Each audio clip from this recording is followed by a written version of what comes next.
Yo, what's good, my peoples? It's your boy, Big Chris, aka the Compton Animator, and I'm here to bring you another WWE Survivor Series 2014 review. I'm back after not being here reviewing for a while. WWE hasn't really been that good. And I've just been working a lot and just too much work, not enough time to review, and didn't really want to review a show that I really wasn't liking that much. But I'm at least here for this pay-per-view review, and hopefully when I do get my other pad and when I get more free time freed up for me, I get a chance to come back and do my reviews like the way I want to do them. So I'm here for Survivor Series review, and let's at least get kicked into this one. So WWE Survivor Series review 2014, knock this out quickly. You get the Survivor Series kickoff show, and that starts off with Fandango with a new look as far as just new ring attire goes. He comes out with Rosa Mendez, his new dancer now, and they have a pretty average match with Justin Gabriel. Nothing really too much here. You get a few new moves as far as new to Fandango. He's hitting the a few elbow hits to guys and to guys, and now he does a really big clothesline and shit, but he still does the same off the rope leg drop finisher that he always does. So like I said, a pretty average match here. Then you get the return of Bad News Barrett. He comes out, says bad news for Cena, says bad news for the Authority, and says that no matter what, it's going to be the era of Bad News Barrett. I thought the promo right here was okay for what it was. Nothing too big from him. He's not going to be really returning. I think they said that he's still going to be probably out for a little bit longer, but he's probably just going to come back for now and do these Bad News Barrett skits until he's fully healed back up to wrestle. Next, you got a match with Cesaro versus Jack Swagger. They both cut promos on each other, mostly about how the Swiss was neutral, and that Zeb coming out and saying that the Swiss really wasn't neutral, and Cesaro basically saying his hopes are behind the Authority. The match itself was pretty chill. A lot of really good spots between both guys as far as German suplexes from Cesaro and a lot of reversals into ankle locks by Jack Swagger. The match ends with Swagger hitting the ankle lock with Cesaro. Pretty chill match for what it was. Then you get the show actually starting, and you get a big talking segment with Vince McMahon coming out and bringing out the Authority and John Cena, and basically puts on another stipulation that although the Authority, if they lose, they'll be out of power, but in order to bring them back to power, John Cena gets the only right to do it, so nobody else but John Cena could bring them back to power. I thought the stipulation was okay. I thought the opening segment was okay. Don't really like seeing opening talking segments on pay-per-views, but they had time to fill, so it was okay for what we got.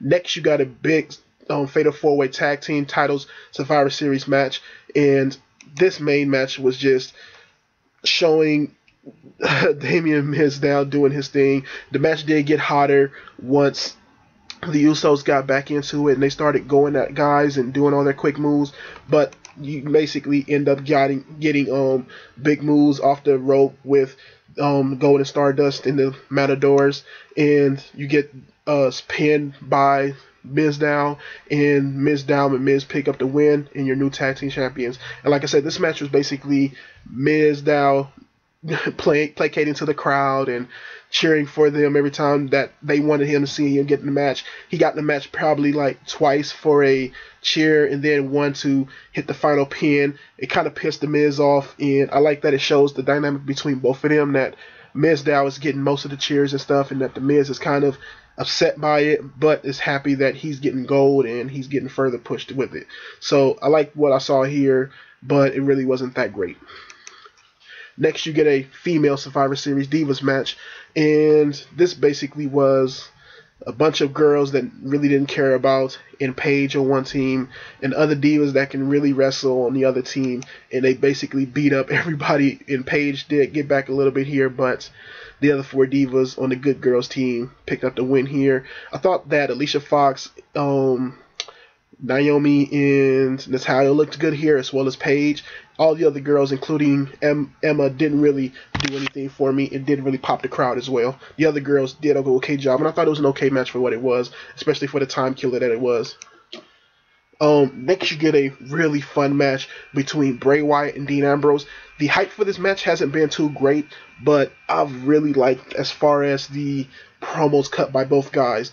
It had the problem of them just cutting kind of bland by themselves promo, but anytime they got together or got on screen versus screen and cut a promo against each other, I thought those actually worked for me. And anytime that they were in ring or in face-to-face cutting promos against each other, that worked for me. But as far as this match goes, I thought it was a really good match between both of these guys, and they both came out there and really worked hard here. The match ends up with Bray Wyatt grabbing a microphone, telling Dean Ambrose why won't he quit and why won't he just join them. They could have been a perfect unit together. Gives Dean Ambrose a chair. Dean Ambrose kind of shakes a chair and acts like he's going to hit Bray Wyatt. Kind of the WrestleMania S with Bray Wyatt and Cena. He actually hits Bray Wyatt, gets DQ'd. Bray Wyatt picks up the win by DQ, but you get Dean Ambrose who just goes in and starts beating the shit out of Bray Wyatt. Chairs, table, gets on the ladder, looks like he's going to hop, but just cheers with the crowd. I thought the match was really good. Not their best match I've seen from both of these guys, but it was a good match to kind of get both of these guys up in tier and showing them that they can't placate to the crowd and they can't get a good crowd rise out of them. Got This Is Awesome chance, and Dean Ambrose just went crazy at the end, throwing in chairs and tables and stuff into the ring. So I thought this was a good segment and a good match for them. After that, you got a kind of a backstage, but a what do you call it, like a on prompter interview or on TV interview from Roman Reigns. It was basically him just saying that he's going to come back and destroy. It was better than his last few been, but it still wasn't, the great promo that you would want from Roman Reigns, especially after all this time that they've been trying to push him as the guy. After that, you get a pretty nothing match with Slater Gator versus the Bunny and Adam Rose. The Bunny picks up the win here after Adam Rose doesn't get tagged in. Adam Rose looked pissed off while the Bunny gets carried to the back as the winner. Nothing to this match. Didn't really like it at all. Next you get after that, Nikki Bella versus AJ Lee for the Divas title. And they kind of played the Daniel Bryan versus Sheamus WrestleMania pay-per-view kind of thing here, where Brie Bella grabs the title and tries to, distract AJ Lee by making AJ Lee get her title back, and then she grabs AJ Lee and kisses her.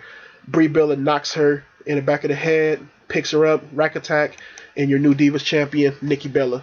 Or Nikki hits her in the back of the head or whatever. As far as this goes, I thought it was whatever. I didn't really care too much for the whole segment of what they did. I would have rather seen them actually do a match here. They kind of planned that Brie is actually happy about this, but I'm not sure if that's the way they're going to go and put Brie back as a heel. After that, you get your final Survivor Series match, and this was the 5-on-5 Survivor Series match, Team Cena versus Team Authority. And right out the gate, Mark Henry just gets knocked the fuck out after Triple H tries to hype him up. Big Show pins him, 1, 2, 3. Mark Henry's out, and it looks like Team Authority is Team Cena is going to be going into this big. But this just goes down with everyone just going crazy against each other. A big pin from Rusev to Ryback. You get Rusev, who then gets counted out after he ends up jumping through the announce table after Ziggler moves from under it. And this was like a lot of great spots in between this segment of the match. You also get Eric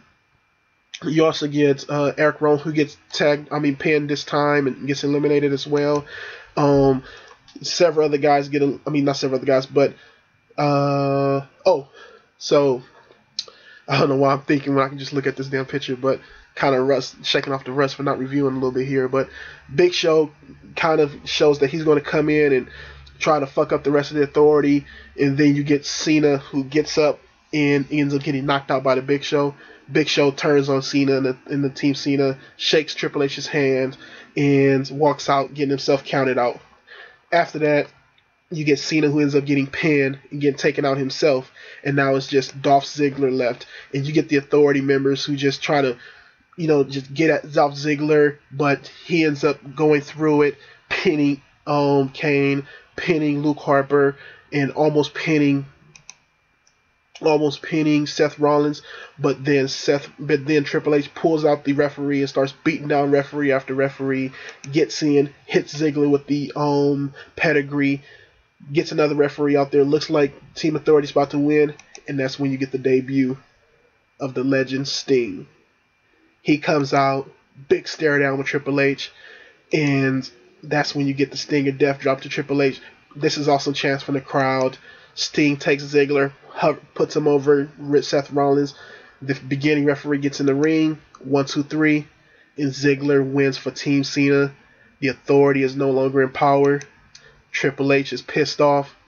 Cena comes out, hugs Ziggler. Stephanie finally learns that they lost, and she just epic freak out of all fucking time. I really did like her freak out here.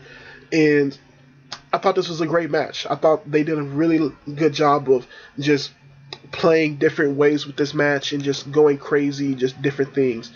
Kind of gave away my grade there, but as far as the show goes, I thought a lot of the matches in here were basically just time filler and really nothing to them. But what saved the show and made it beyond average was the end match and also the match with the match with what's his name, Dean Ambrose and Bray Wyatt. That was a really fun match, and also these 5-on-5 event, Team Cena versus Team Authority Survivor Series match. I thought that was really good, and the debut of Sting worked really well as well. So, like I said, or like you saw just a second ago, my grade for this show is B+.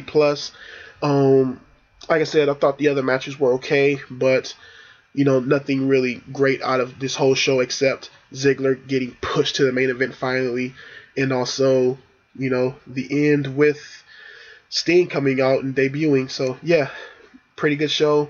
Thank you for watching. Catch you, hopefully, as soon as I can get another review up. Peace, people. Did I get that in camera? Peace.